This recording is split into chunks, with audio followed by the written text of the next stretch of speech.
Pastor Ricardo, pastor de uma igreja protestante, uma igreja pentecostal. Irmãos, hoje o assunto é sobre línguas estranhas. Eu tenho visto e ouvido alguns absurdos. Então, eu não venho falar aqui como professor, como dono da verdade. Eu venho falar aqui como servo de Deus, aquele que serve a palavra de Deus, aquele que serve a Deus, servindo pessoas, e assim serve a Deus. Então, a palavra de Deus, ela é descrita em vários textos sobre as línguas espirituais.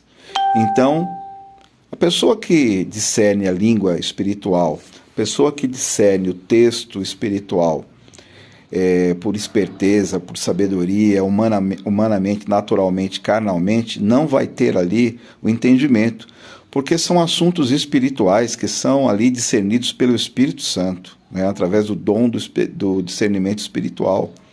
Esse dom é um dom de serviço, não é para dizer que você é mais ou é menos. É um dom de serviço para auxiliar pessoas no entendimento do que é a verdade, porque o Espírito Santo é verdade, assim como Deus, assim como Jesus. Então, o Espírito Santo é que convence e preenche da verdade. Agora, as pessoas que não têm fé suficiente, as pessoas que não têm uma fé em Jesus Cristo, uma fé de confiança nas ações espirituais, que creem com dúvida, essas pessoas elas não conseguem obter esse dom, não conseguem discernir, porque a dúvida é uma semente que permeia dentro delas. Então vamos lá. Os textos ali é onde fala em línguas e as pessoas ali interpretam. Ali em Atos 2, ali é evidenciado ali glossa, né? Glossolalia, e também as línguas estrangeiras. Ali é evidenciado também idiomas, que eles ouviram cada um no seu idioma. Então está evidenciado ali que eram idiomas, né? Não significa que também eles não professaram línguas estranhas, né? O texto não diz. E se o texto não diz, a gente não pode afirmar que sim ou que não. Porque a ação do Espírito Santo, está escrito ali em Gálatas 5:22, o fruto do Espírito, um deles é o júbilo, a alegria. E não é qualquer alegria, uma alegria humana, uma alegria de você receber um presente, de nascer um filho, de ser curado, ou cócegas, ou ouvir uma piada. É uma alegria, uma emoção espiritual. Ela é muito diferente. Alegria espiritual, júbilo espiritual, é um júbilo emanado pelo Espírito, que acha lugar ali as coisas de Deus, as verdades de Deus, a verdade da palavra de Deus. Então, o Espírito Santo, ele jubila, né? Ele emana emoções espirituais. Você já leu: um pecador que se arrepende, os anjos fazem festa diante de Deus, né? Emoções espirituais. Então, em Atos, ali, a ação do Espírito Santo, ali, houveram ali várias reações, não é? Quando ali as línguas repartidas como de fogo pousaram.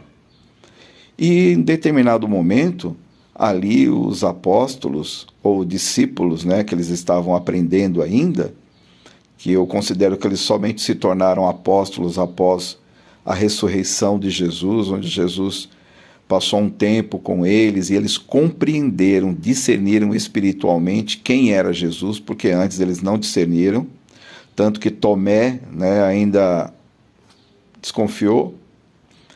Então eles só foram discernir posteriormente, porque eles viram e deram lugar ao Espírito Santo, o Espírito Santo convenceu. Temos também o diálogo ali com Pedro. Pedro, tu me amas? Em que Jesus perguntou 3 vezes se Pedro sabia espiritualmente, com toda a força, com todo o amor, que ele era Jesus, o Filho de Deus, vindo do céu. E Pedro não compreendeu, né, face aos outros. Então, eles foram ali tirados como bêbados. Qual é a evidência de alguém bêbado?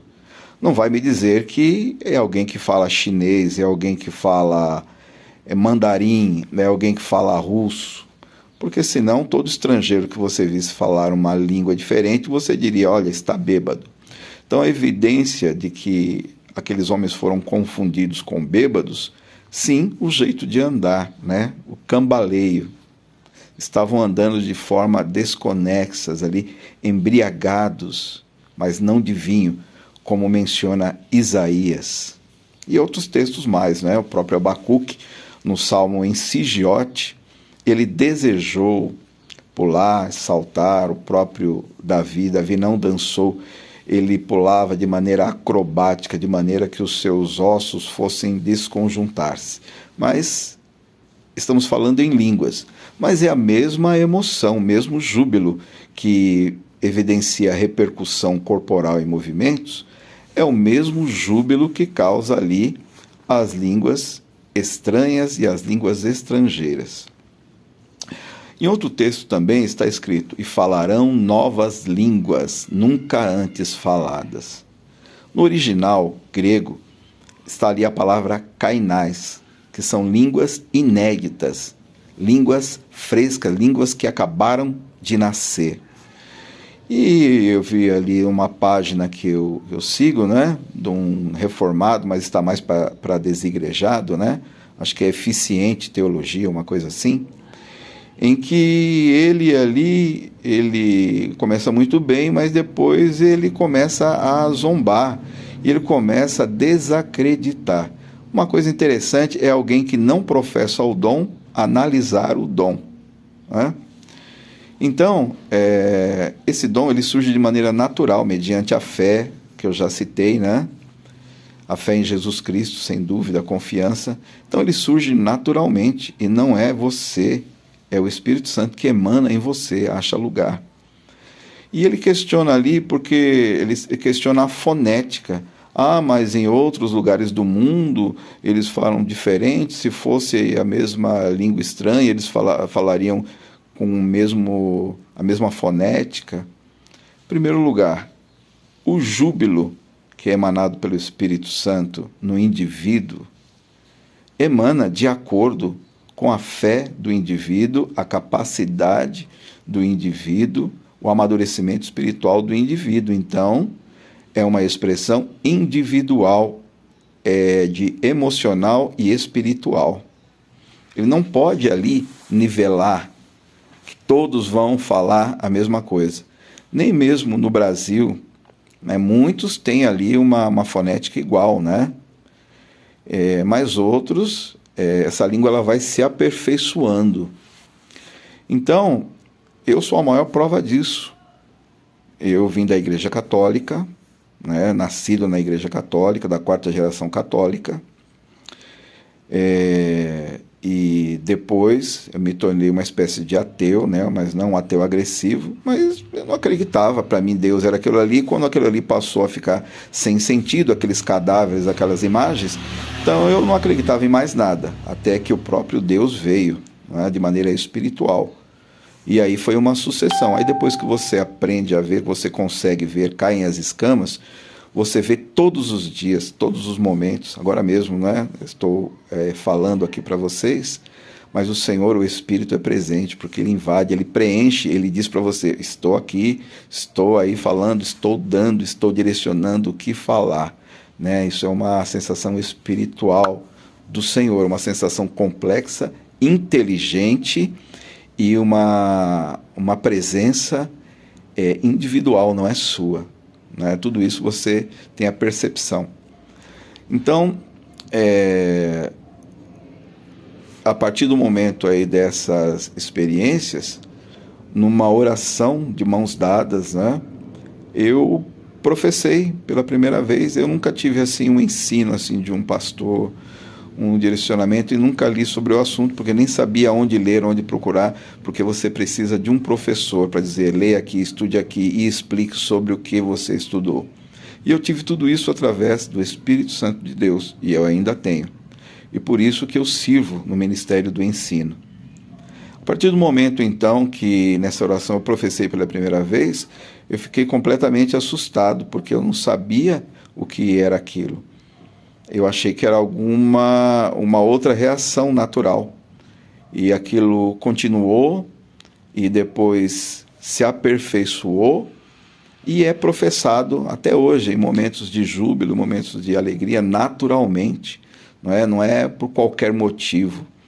E já houve também um episódio também na igreja, aonde eu exprimia ali as línguas estranhas, e a minha esposa, numa única vez, ela interpretou uma coisa assim maravilhosa, né, da parte de... As coisas de Deus são maravilhosas.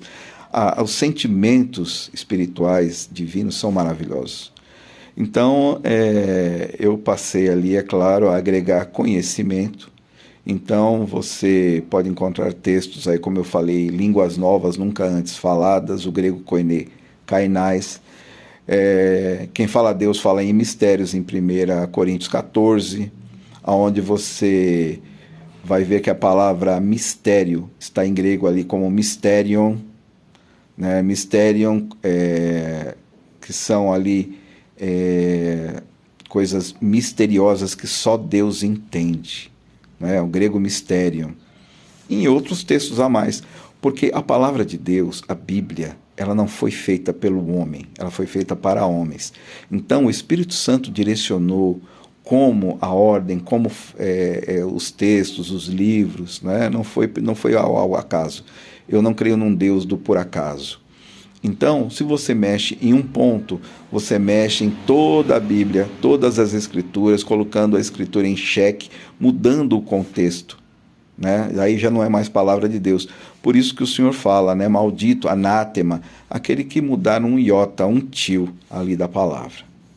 Então, é um assunto complexo, longo, né? Mas eu quis me pronunciar a respeito ali das línguas estranhas. Normalmente, glorificação a Deus, também profecia, né?